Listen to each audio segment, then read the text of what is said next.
semuanya, selamat datang dalam video saya. Perkenalkan, saya Nurlisa Sarif. Di video kali ini, saya akan membahas salah satu konsep penting dalam dunia filsafat dan ilmu pengetahuan, yakni hermeneutika. Pernahkah Anda membaca sebuah teks atau mendengar suatu pesan, tetapi orang lain memahaminya secara berbeda? Mengapa hal ini bisa terjadi? Nah, dalam video ini kita akan menjelajahi bagaimana hermeneutika membantu kita dalam memahami makna teks, komunikasi, dan bahkan realitas di sekitar kita. Mari kita mulai. Nah, teman-teman, kita akan memulai dengan apa itu hermeneutika. Hermeneutika berasal dari bahasa Yunani hermeneun yang berarti menafsirkan atau menerjemahkan. Kata ini terkait dengan Hermes, dewa dalam mitologi Yunani yang bertugas menyampaikan pesan dari dewa-dewa kepada manusia. Nah, hermeneutika ini awalnya berkembang dalam tradisi keagamaan, terutama dalam menafsirkan teks suci. Namun, kini diterapkan dalam berbagai bidang seperti filsafat, sastra, hukum, dan bahkan ilmu sosial. Hermeneutika bukan hanya tentang menafsirkan teks secara harfiah, tetapi juga memahami makna kata tersembunyi di balik kata-kata. Pemahaman ini mencakup faktor sejarah, budaya, bahasa, dan konteks sosial tempat teks tersebut ditulis dan dibaca.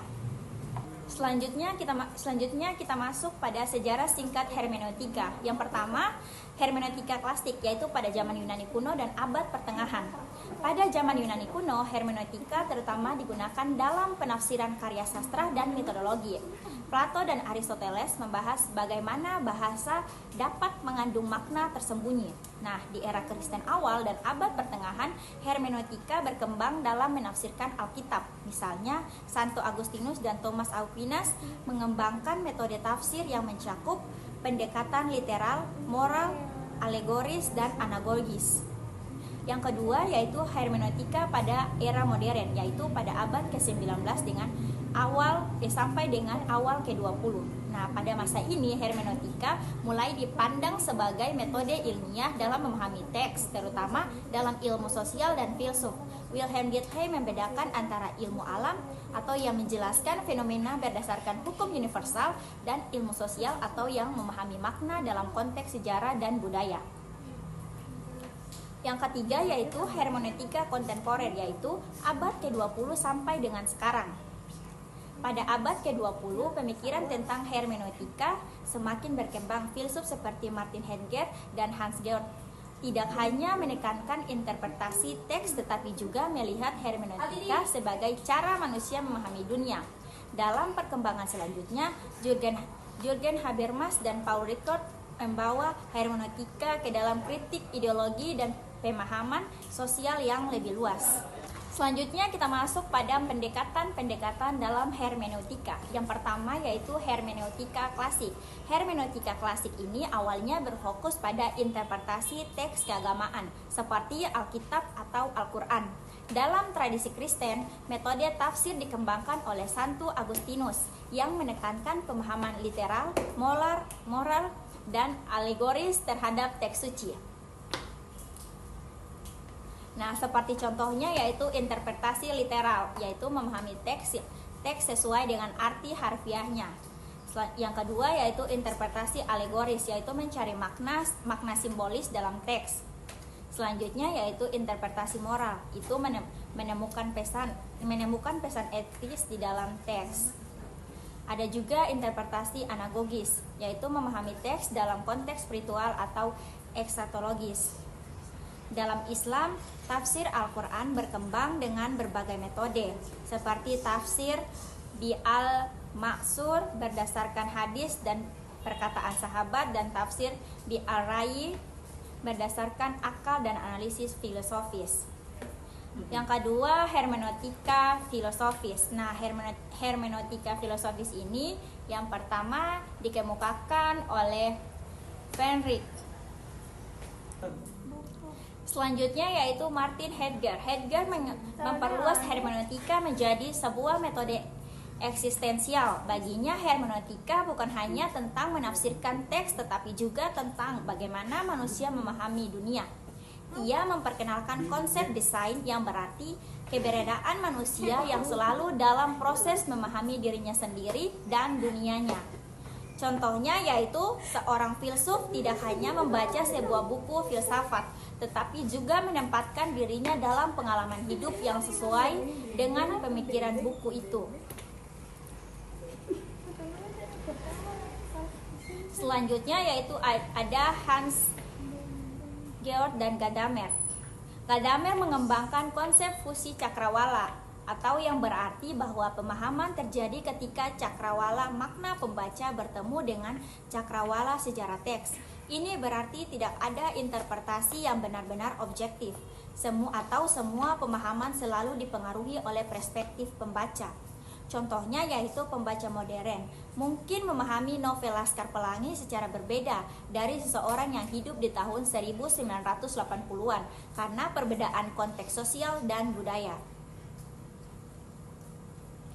Nah, kita masuk pada pembahasan hermeneutika kritis. Hermeneutika kritis ini dibahas pertama kali oleh Paul Ricoeur. Ricoeur menggabungkan hermeneutika dengan fenomenologi. Ia menekankan peran simbol dan narasi dalam membentuk makna. Ricoeur juga membicarakan tentang hermeneutika kecurigaan, yaitu pendekatan yang mempertanyakan makna tersembunyi dalam teks tersebut. Contohnya yaitu dalam membaca sebuah novel, kita bisa bertanya apakah ada bias ideologi dalam cerita yang disampaikan. Selanjutnya ada Jürgen Habermas. Nah, Jürgen Habermas ini dia menggunakan hermeneutika untuk menganalisis kekuatan dan ideologi dalam bahasa. Ia berargumen bahwa bahasa sering digunakan sebagai alat dominasi sosial dan politik.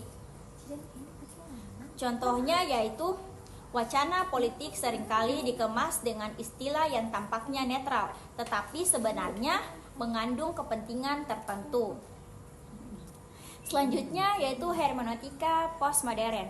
Tokoh utama yaitu Jacques Derrida dan Mikhail Foucault.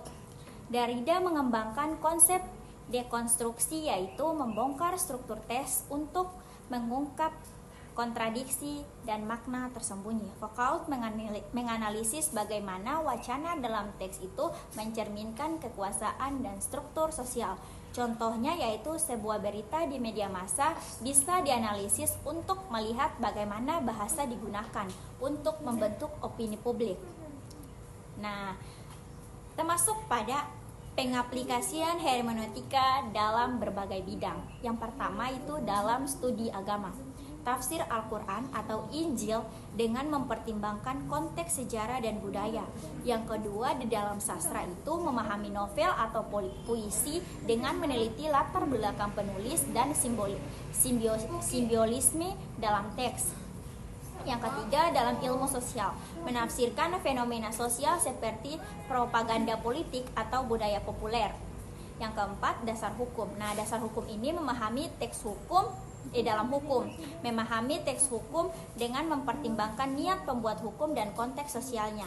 Nah, teman-teman, demikianlah pembahasan kita tentang hermeneutika. Kita telah melihat bagaimana hermeneutika berkembang dari interpretasi teks keagamaan hingga menjadi metode berpikir yang digunakan dalam filsafat hukum, sastra, dan ilmu sosial. Dalam dunia yang penuh dengan informasi dan perbedaan sudut pandang, memahami makna dengan lebih kritis adalah keterampilan yang sangat berharga.